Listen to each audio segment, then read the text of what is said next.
ನಮಸ್ಕಾರ ಸ್ನೇಹಿತರೆ, ಹನಿ ಹನಿ ಕಹಾನಿ ಚಾನೆಲ್ಗೆ ಸ್ವಾಗತ. ಈಗಿನ ಕತೆ ಮಾಟಗಾತಿಯ ಕತೆ. ಪಾಂಡವಪುರದಲ್ಲಿ ಮಾಟಗಾತಿಯೊಬ್ಬಳು ವಾಸಿಸುತ್ತಿದ್ದಳು. ಅವಳು ದಿನಾಲು ನನಗೆ ಎಲ್ಲರ ಮನೆಯಿಂದ ಅಕ್ಕಿ, ಬೇಳೆಕಾಳು, ತರಕಾರಿ, ಹಣ್ಣು ತಂದು ಕೊಡಬೇಕು. ಇಲ್ಲದಿದ್ದರೆ ನನ್ನ ಮಾಟ ಶಕ್ತಿಯಿಂದ ನಿಮ್ಮನ್ನೆಲ್ಲ ಸುಟ್ಟು ಹಾಕುತ್ತೇನೆ ಎಂದು ಪಾಂಡವಪುರದ ಜನರನ್ನು ಹೆದರಿಸುತ್ತಿದ್ದಳು. ಪಾಂಡವಪುರದ ಜನರಿಗೆ ಪ್ರತಿದಿನ ಇದೇ ಕೆಲಸವಾಯಿತು. ಊರಿನ ಮಹಿಳೆಯರು ಒಡವೆ ಹಾಕಿಕೊಂಡರೂ ಅದು ನನಗೆ ಬೇಕು ಎಂದು ಆಕೆ ಆಗ್ರಹಿಸುತ್ತಿದ್ದಳು.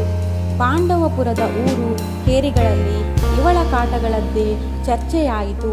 ಮಾಟಗಾತಿ ಯಾವ ಬೆದರಿಕೆಗೂ ಜಗ್ಗಲಿಲ್ಲ. ಹೊಲದಲ್ಲಿ ಬೆಳೆದ ಭತ್ತ, ರಾಗಿ, ಜೋಳ, ಸಜ್ಜೆ, ನವಣೆ ಎಲ್ಲ ನನಗೇ ಬೇಕು. ಇಲ್ಲದಿದ್ದರೆ ನನ್ನ ಮಾಟ ಶಕ್ತಿಯಿಂದ ಹೊಲವನ್ನು ಸುಟ್ಟು ಹಾಕುತ್ತೇನೆ ಎಂದು ಬೆದರಿಸಿದಳು. ಇಡೀ ಪಾಂಡವಪುರದ ಜನರು ರೋಸಿ ಹೋದರು. ಊರಿನ ಪಂಚರಿಗೆ ಈ ಸುದ್ದಿ ತಲುಪಿತು.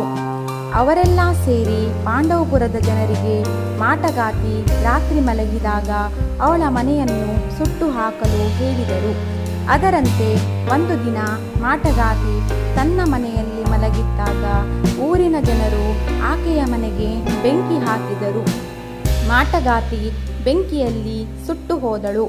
ಪಾಂಡವಪುರದ ಜನರು ನೆಮ್ಮದಿಯ ನಿಟ್ಟುಸಿರು ಬಿಟ್ಟರು. ಈ ಕಥೆಯ ನೀತಿಯೆಂದರೆ ಅವರು ಮಾಡಿದ ದುಷ್ಟತನ ಅವರನ್ನೇ ಸುಡುತ್ತದೆ ಎಂಬುದು ಈ ಕಥೆಯ ನೀತಿ. ಈ ಕಥೆ ನಿಮಗೆ ಇಷ್ಟವಾದರೆ ಲೈಕ್ ಮಾಡಿ, ಶೇರ್ ಮಾಡಿ ಮತ್ತು ಕೆಳಗೆ ಇರುವ ಬೆಲ್ ಐಕಾನ್ ಅನ್ನು ಕ್ಲಿಕ್ ಮಾಡಿ. ಧನ್ಯವಾದಗಳು.